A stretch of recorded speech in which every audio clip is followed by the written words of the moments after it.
You have seen the screenshot. Everyone has. It is usually a grainy crop from a property management app or a brightly coloured spreadsheet. It shows a rent check for $2,000, a mortgage payment for $1,200, and a big, bold circle around the $400 left over.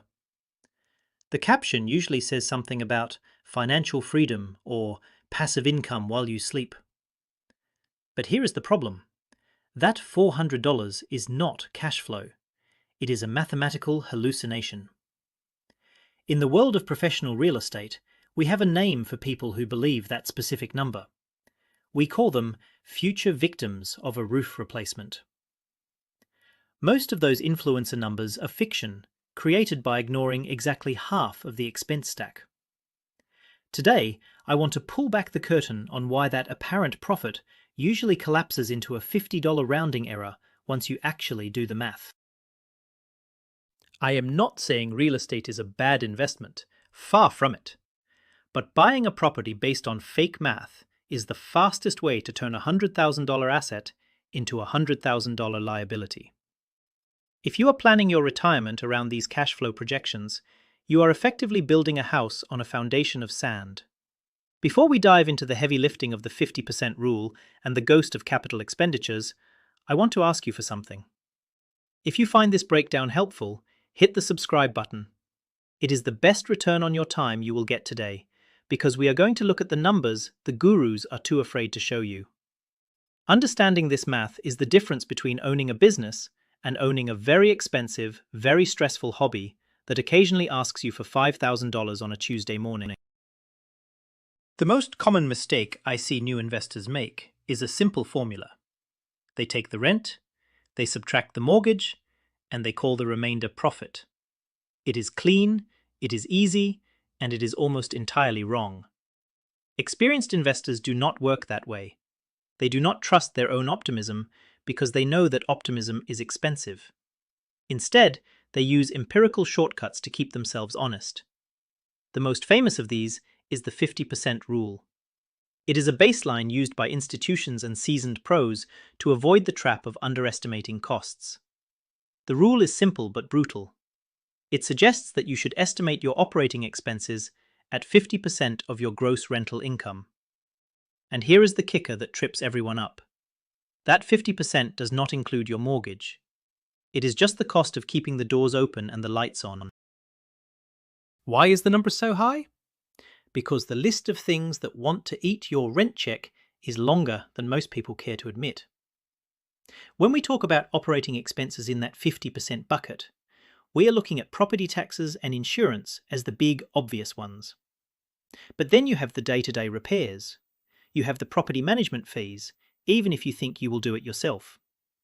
You have the landscaping, the snow removal, and the utilities that the landlord ends up covering. You have the administrative costs, the legal filings, and the inevitable HOA dues. Smart Asset and Stesser both point out that if your model only works when these expenses are 10 or 20% of the rent, you are not investing. You are just lying to yourself to make a bad deal look good. Real life has a way of correcting those spreadsheets eventually, and usually it does so with a very large bill. Let us look at a quick example of this professional shortcut in action. Imagine a property that generates $40,000 a year in gross rent.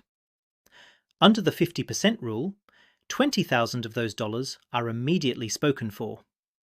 They are consumed by the friction of owning a physical asset. What you have left is $20,000 of net operating income, or NOI. This is the number that actually matters. But remember, we have not even talked to the bank yet. That $20,000 still has to cover your mortgage principal and interest. If your mortgage is $1,800 a month, you are looking at nearly $22,000 a year in debt service. Your $20,000 of income just became a $2,000 annual loss. On paper, you were rich. In reality, you are subsidizing your tenant's lifestyle to the tune of $200 a month. The reason professionals use this 50% rule is not because it is perfectly accurate for every single house. It is because it acts as a high-pass filter. If a deal cannot survive the 50% rule on paper, it is almost certainly too risky to touch in the real world. It forces you to acknowledge the invisible costs before they become emergencies. If you insist on assuming your expenses will only be 15% because the house is new, you are betting against decades of historical data. Properties age, tenants leave, things break. The rule is there to protect you from your own desire to buy a house. We often get so caught up in the hunt for a deal that we start fudging the numbers to justify the purchase. But the numbers do not care about your feelings. They only care about the math. And the math says half of your rent is already gone. If you think that 50% rule sounds pessimistic, wait until we talk about the one thing every influencer assumes will never happen to them: vacancy. Most pro formas you see online assume 100% occupancy for 30 years.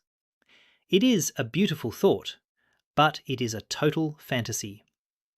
Even in the hottest markets, people move. They buy their own homes, they get jobs in other states, or they simply decide they do not like the neighbours. When a tenant leaves, your income does not just drop, it stops.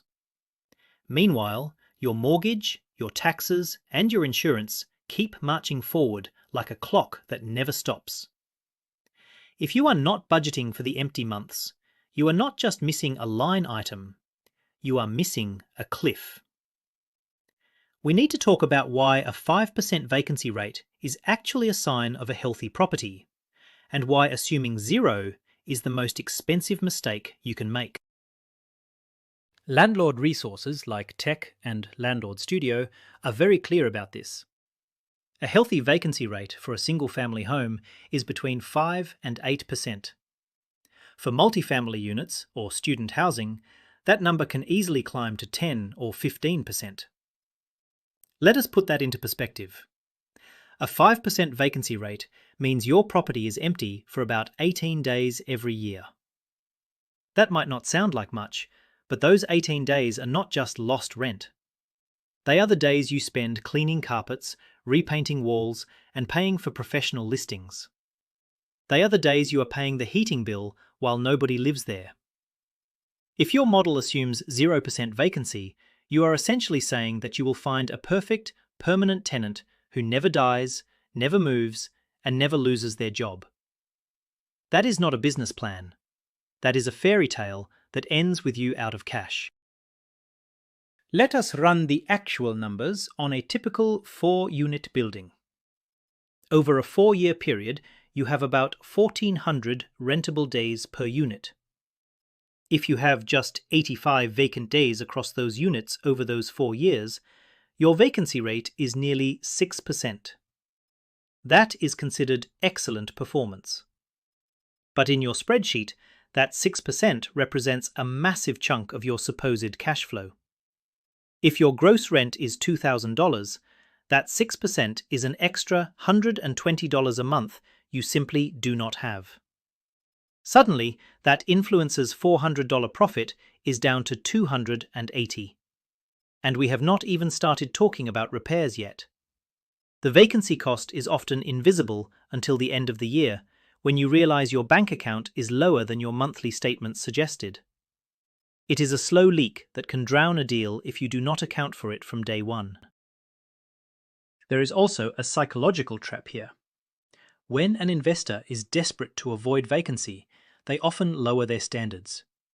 They take the first person who shows up with a security deposit, even if their credit is shaky or their rental history is a mess. This is where the mathematical illusion becomes a nightmare. A bad tenant is far more expensive than an empty house. An empty house does not flush concrete down the toilets or stop paying rent for 6 months while you navigate the eviction courts.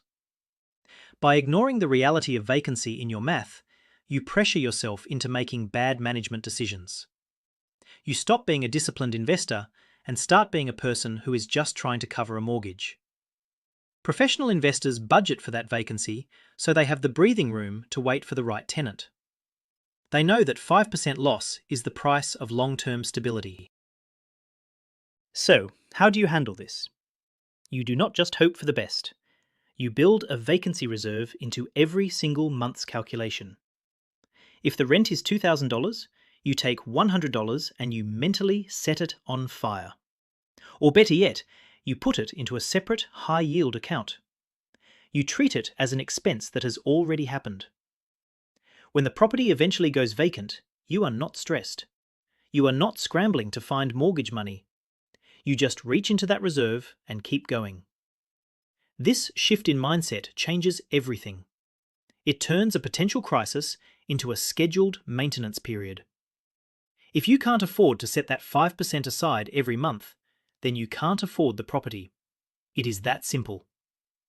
Real cash flow is what is left over after the vacancy is paid for, not before.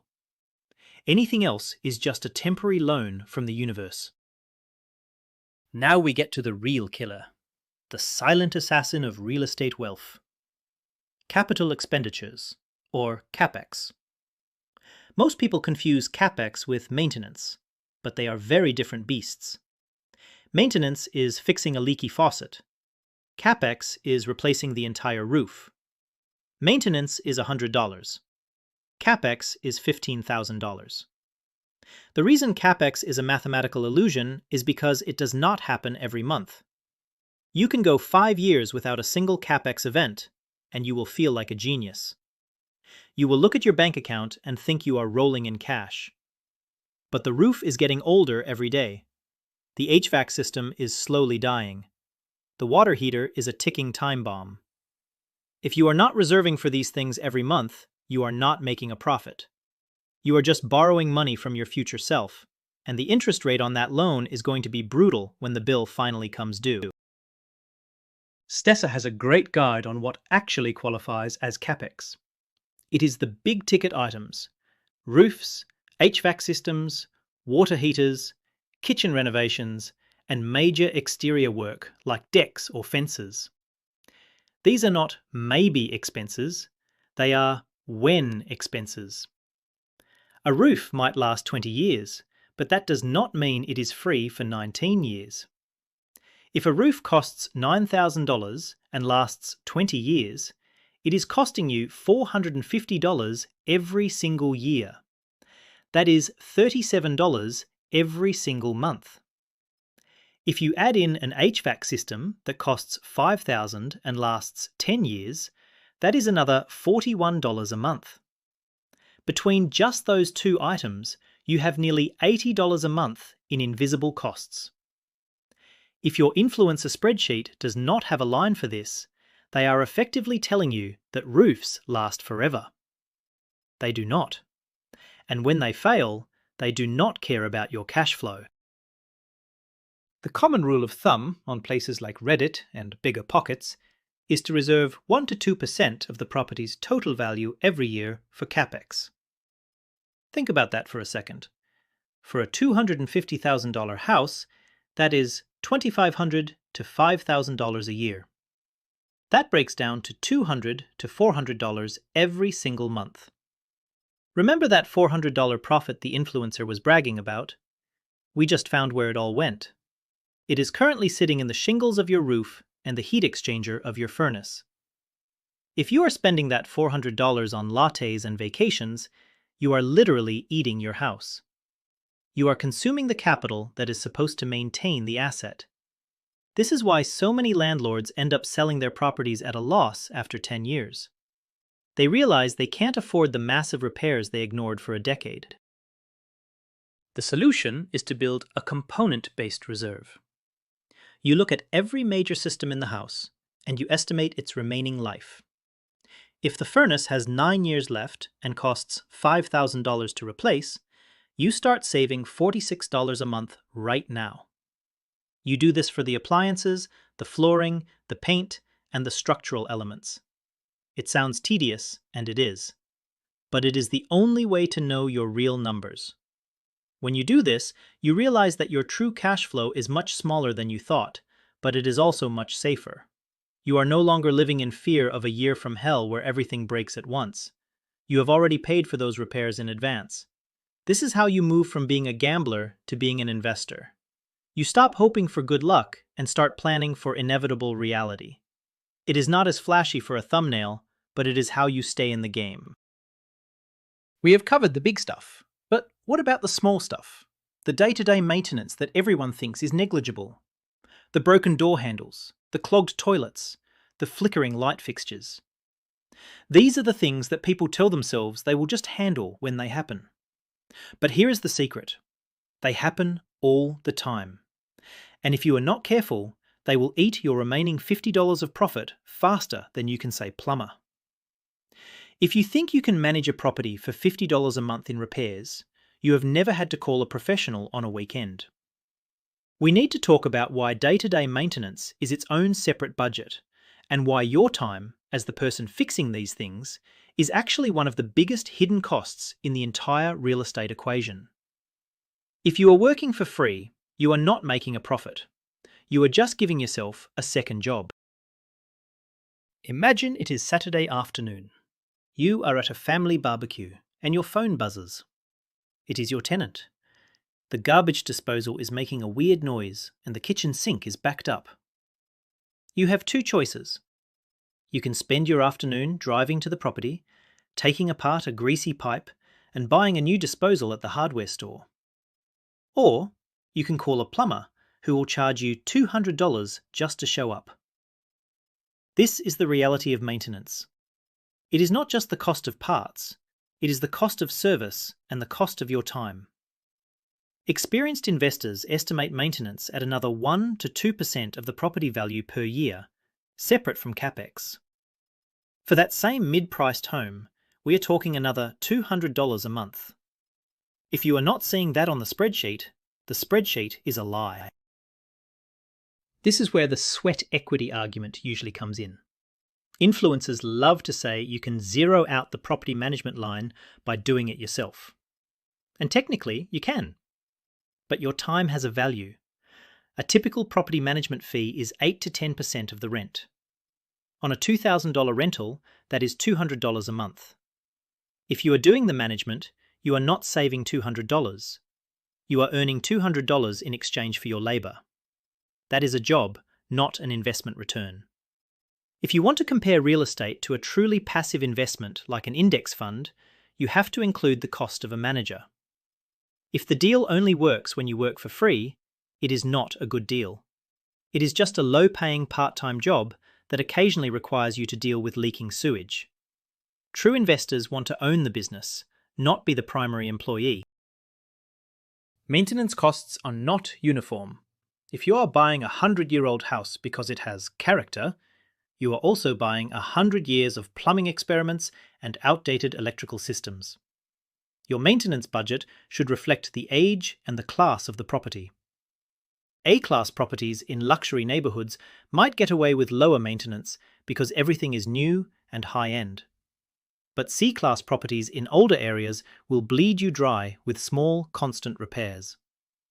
Many investors report that their operating expense ratios on these older, cheaper homes actually hit 60 or 70% because the rent is low, but the cost of a plumber is the same. Buying a cheap house doesn't mean you have cheap problems. It usually means you have more problems and less rent to cover them. This is the trap of the high-yield, low-cost rental. It looks great on paper, but it is a maintenance nightmare in reality. The only way to win this game is to respect the ratios. If your model shows an operating expense ratio of 15%, you need to stop and ask yourself why you are so much smarter than the rest of the market. Real-world data from thousands of landlords shows that 50% is the median for a reason. Even A-class single-family homes rarely drop below 25 or 30%. When you are evaluating a deal, start with the 50% rule. If it still looks okay, then you can try to get more granular. But never, ever assume you can beat the average by being handy. Being handy just means you are choosing to pay for repairs with your life instead of your bank account. Use the market averages to keep your ego in check. If the deal doesn't work at a 40% expense ratio, don't buy it.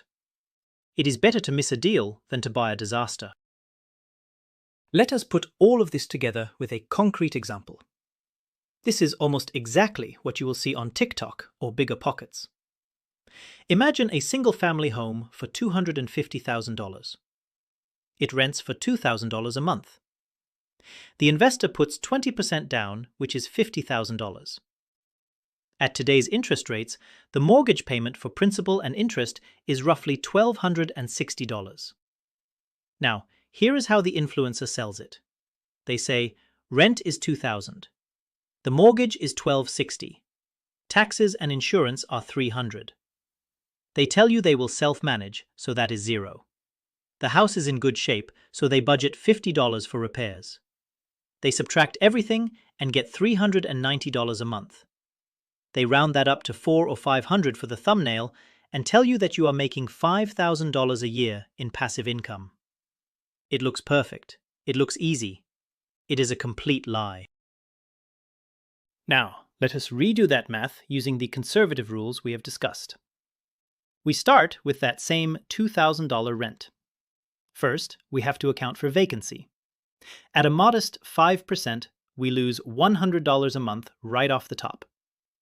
Now we have $1,900 in expected collected rent. Next, we apply the 50% rule to that $1,900. This gives us $950 in operating expenses. This covers your taxes, your insurance, your future repairs, your property management, and your CapEx reserves. What is left? $950 of net operating income. Now we have to pay that mortgage. The mortgage is still $1,260. So let us look at the real cash flow. $950 of income minus $1,260 of debt, your $500 a month profit is actually a negative $310 a month loss. You are paying the bank every month for the privilege of owning that house. Now, you might say, Tom, that is too conservative. I am a great manager and the house is perfect. Okay, let us be less conservative. Let us start with the influencer's $390 and just add back the most egregious omissions. We add $100 for vacancy because houses do not stay full forever. We add another $100 to bring the repair budget from a laughable $50 to a more realistic $150. Then we add $150 for a CapEx reserve because that roof is still getting older. When we subtract those three very basic adjustments, that $390 shrinks to exactly $40. That is the $50 reality I mentioned at the start. $40 a month. That is one nice dinner out, one tank of gas. That is your entire margin for error. If the water heater leaks, your entire year of profit is gone in an afternoon. This is why people feel house poor, even when they own rentals. Why do people keep buying these deals? Because for the first few years, they often feel like they are winning. If you buy a house and nothing major breaks for 3 years, you will see that $300 in your account every month. You will feel like the math is on your side. But you aren't actually making money. You're just failing to recognize an expense that hasn't hit your bank account yet. It is like driving a car and never changing the oil. It is cheaper to run that way for a while, but eventually the engine explodes. The illusion persists because real estate is a slow game. The consequences of bad math take years to manifest. By the time the investor realizes they are losing money, the influencer who sold them the course has already moved on to the next trend. We need to talk about what real estate is actually good for, because it isn't immediate cash flow.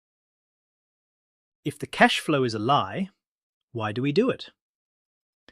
Because real estate is still one of the greatest wealth-building tools ever created. It just isn't a high-yield bond. The real return in real estate comes from two things that have nothing to do with your monthly check: amortization and appreciation. Every month, your tenant pays the rent. They are paying down a portion of your loan. They are buying the house for you, one brick at a time. Even if your cash flow is exactly zero, you are getting richer every month because your debt is shrinking and your equity is growing. If the house stays flat in value for 30 years, you still end up with a paid-off asset worth hundreds of thousands of dollars that you didn't pay for. That is the real power of the investment. But you have to be able to keep the property for those 30 years without going bankrupt. That is why the cash flow math matters. Think of a rental property not as a cash cow, but as a zero-coupon bond that pays off in 20 years. The rent is just the fuel that keeps the engine running. As long as the rent covers the expenses and the mortgage, you are winning. The mistake is trying to live off that fuel while the car is still driving toward the destination. If you frame a property as an asset whose primary job is to service its own debt while it grows in value, the myth of cash flow stops being scary and starts being a management strategy. You aren't looking for $500 to spend. You are looking for a $50 buffer to ensure you never have to reach into your own pocket to keep the asset alive. That shift in perspective changes the way you evaluate every deal you see. If you are the kind of person who likes this level of granular detail, you should consider becoming one of the optimizers. Just hit the join button below. It is a way to support the channel and get a few perks in return, like priority replies to your comments and custom badges that show you are part of the team. I spend a lot of time in the comments for our members, looking at their specific deals and running these kinds of numbers. If you want to make sure your next investment is built on real math instead of influencer hype, come join us. It is a small way to ensure you are getting the data you need to make the big decisions. Now, let us wrap this up with the hard rules you can use for your next deal. Here are the 5 filters I want you to use for every deal from now on. First, apply the 50% rule. If the remaining half doesn't cover your mortgage with room to spare, walk away. Second, budget 5 to 8% for vacancy, no exceptions. Third, budget at least 1% of the property value for CapEx and 1% for maintenance. If the house is old, make it 2. Fourth, look at the operating expense ratio. If it is under 30%, you are probably missing something. And fifth, treat your time as an expense. If you wouldn't do the work for a boss for that amount of money, don't do it for your property. If a deal still produces $200 a month after all of those filters, you have found a unicorn. Buy it immediately. If it doesn't, you haven't lost a deal, you've avoided a disaster. The market is changing, and the days of easy cash flow are largely over, for now.